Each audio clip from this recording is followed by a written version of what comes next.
हम लोग के पास ऐसा क्या मैजिक फॉर्मूला है कि हम लोग कह रहे हैं कि एक साल में डिस्ट्रेस माइग्रेशन, मतलब मजबूरी में यहाँ से बाहर जाने वाले लोगों को रोक दिया जाएगा, किसी को नहीं जाना पड़ेगा।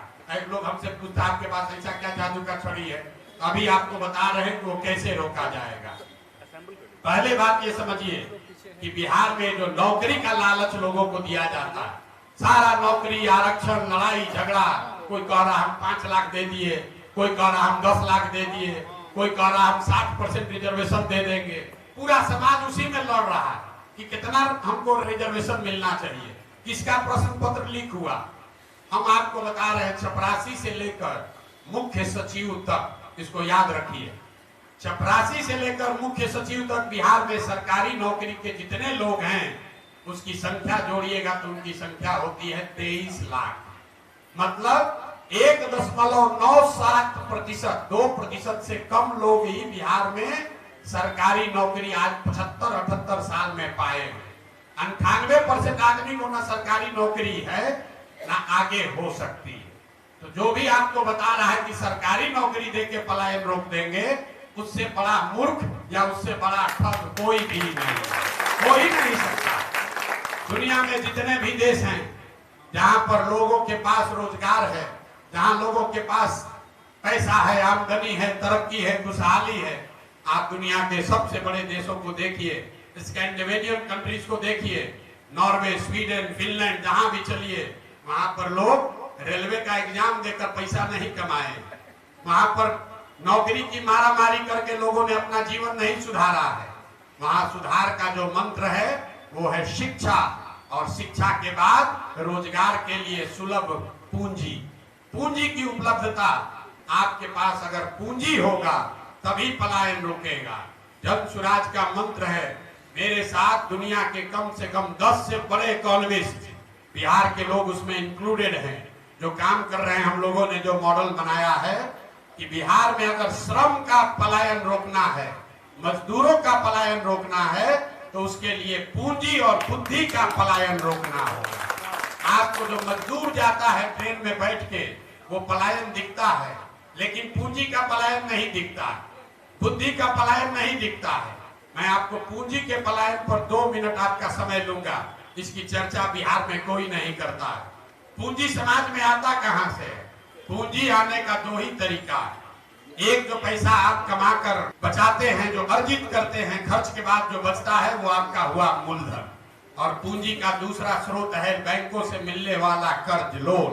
तो ज्यादातर लोग कुछ हिस्सा अपना पैसा, अपना बचत का लगाते हैं और 2/3 या 60%, 70% पैसा लोन से लेते हैं, बिजनेस धंधा करने के लिए, गाड़ी खरीदने के लिए, घर बनाने के लिए।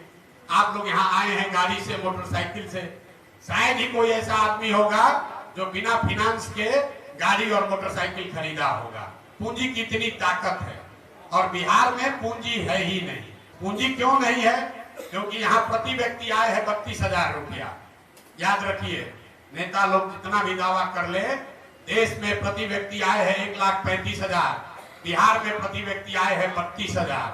और उसमें भी अगर पटना और बेगूसराय 2 को जिला हटा दीजिएगा तो बिहार में प्रति व्यक्ति आय है 24,000 रुपया। 100 में 80 आदमी बिहार में आज की तारीख में भी 100 रुपया नहीं कमाता है। यहाँ बैठा हुआ बहुत आदमी तुरंत कहेगा कि मजदूरी 300 रुपया है तो 100 रुपया कैसे नहीं कमा रहा है? वो इसलिए कि घर में अगर बाल बच्चा लेकर 5 आदमी है, मजदूरी 1 आदमी करता है, अगर वो 300 रुपया भी कमाता है तो हर व्यक्ति पर 60 रुपया हुआ, और वो भी उसको 30 दिन मजदूरी नहीं है, 15 दिन मजदूरी मिली तो हर व्यक्ति पर 30 रुपया हुआ। तो ये आंकड़ा याद रखिए, 100 में 80 आदमी दिन में 100 रुपया नहीं कमा रहा है, तो खाने पीने के बाद उसके पास पैसा बचना ही नहीं है। और दूसरा पूंजी का स्रोत है बैंक। बैंक क्या कर रहे हैं? आप और हम कह रहे हैं बाहर से उद्योग आएगा, हम बता रहे हैं बैंकों से पूंजी का पलायन कैसे हो रहा है। रिजर्व बैंक ऑफ इंडिया एक आंकड़ा जारी करता है, जितने पढ़े लिखे लोग हैं जाकर रिजर्व बैंक ऑफ इंडिया के वेबसाइट को देखिए। रिजर्व बैंक ऑफ इंडिया एक आंकड़ा जारी करता है जो बताता है, एक अनुपात है CD रेशियो, मतलब कितना पैसा आपने बैंक में जमा किया और बैंकों ने उसके बदले में कितना पैसा ऋण व्यक्ति और समाज को दिया। और ये बैंकों की मनमानी नहीं है, एक वैधानिक जिम्मेवारी है, बैंकिंग का मॉडल है कि 100 रुपया अगर आप और हम बैंक में जमा कर रहे हैं तो बैंकों को निश्चित तौर पर कम से कम 70 रुपया समाज को वापस देना है ऋण के तौर पर, ताकि लोग बिजनेस व्यापार कर सके, अपना घर बना सके, गाड़ी खरीद सके, जो काम करना चाहे वो कर सके। बिहार में इसकी स्थिति क्या है? पूरे देश में सीडी रेशियो है अभी करीब करीब 74%। मतलब अगर 100 रुपया पूरे देश के लोगों ने बैंकों में जमा किया तो बैंकों ने 74 रुपया वापस किया समाज को। बिहार में 1990 से लेकर पिछले वित्तीय वर्ष तक सीडी रेशियो है 40%। लालू जी के जमाने में ये घट के हो गया था 18%। मतलब 100 रुपया जो हम लोग जमा कर रहे हैं बैंक में, 100 रुपया ही बैंक वाला ऋण के तौर पर वापस दे रहा है। इसका असर क्या हुआ?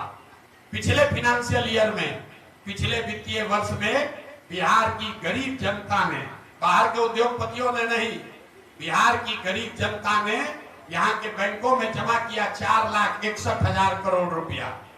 4,61,000 करोड़ रुपया बिहार के बैंकों में जमा हुआ।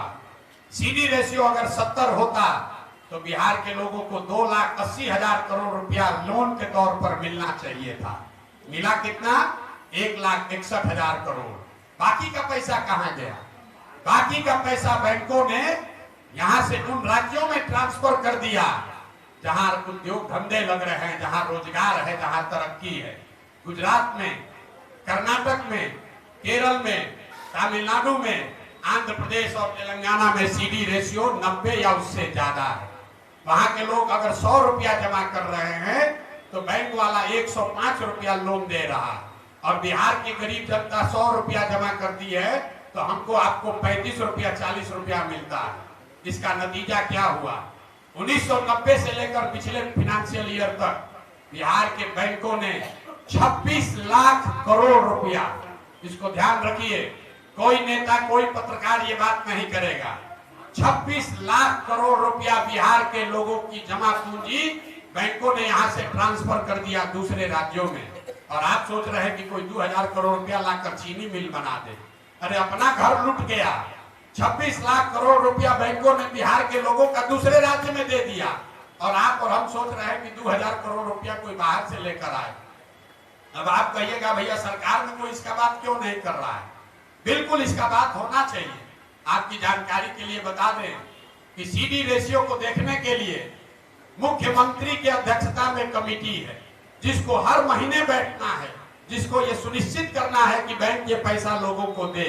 लेकिन जैसे डॉक्टर, इंजीनियर मुख्यमंत्री का बात नहीं सुन रहा है, जैसे पुलिस और शिक्षक बात नहीं सुन रहे हैं, जैसे सीओ वीडियो बात नहीं सुन रहा है, वैसे बिहार में बैंक वाले भी मुख्यमंत्री का, सरकार का बात नहीं सुन रहे हैं। इसीलिए ये दुर्दशा है। तो जन सुराज का जो प्रयास है कि अगर 70% भी सीडी रेशियो बिहार में कर दिया जाए तो हर साल करीब करीब 2.5 लाख करोड़ रुपया एडिशनल यहाँ इन्वेस्ट होने लगेगा। आप बड़ा घर बना सकेंगे, ज्यादा बड़ी गाड़ी खरीद सकेंगे, ज्यादा लोग मोटरसाइकिल खरीद पाएगा, ज्यादा लोग रोजी रोजगार कर पाएगा। जब लोग रोजी रोजगार करेंगे तो स्वाभाविक है यहाँ पर और एम्प्लॉयमेंट जनरेट होगा, उससे यहाँ से पलायन रुकेगा। और अगर पूंजी का पलायन रुका तो उससे बुद्धि का भी पलायन रुकेगा। जो पढ़ लिख कर लोग बाहर जा रहे हैं वो लोग यहाँ वापस आएंगे, और जब बुद्धि और पूंजी दोनों का पलायन रुकेगा तो श्रम का पलायन अपने आप रुक जाएगा। जो फाइनेंशियल मॉडलिंग की गई है, जो फाइनेंशियल मॉडलिंग की गई है, आपने रघुराम राजन का नाम सुना होगा, आरबीआई के गवर्नर हैं, थे यहाँ पर, तमिलनाडु के हैं, बहुत बड़े इकोनॉमिस्ट हैं। लेकिन आपको प्राची मिश्रा का नाम नहीं मालूम होगा। यही पटना की लड़की है। जितने बड़े इकोनॉमिस्ट रघुराम राजन है उतने ही बड़ी इकोनॉमिस्ट प्राची मिश्रा भी हैं। और ऐसे लोग बिहार के हैं जो काम कर रहे हैं, और जो यहाँ की मॉडलिंग बता रही है कि अगर 6 महीना में सीडी रेशियो को सुधार दिया जाए तो डिस्ट्रेस माइग्रेशन को इमीडिएटली रोका जा सकता है। तो ये जन सुराज का मंत्र है कि पूंजी के पलायन को रोककर बुद्धि का पलायन रोका जाए, और दोनों के पलायन को रोक के श्रम का पलायन रोका जाए।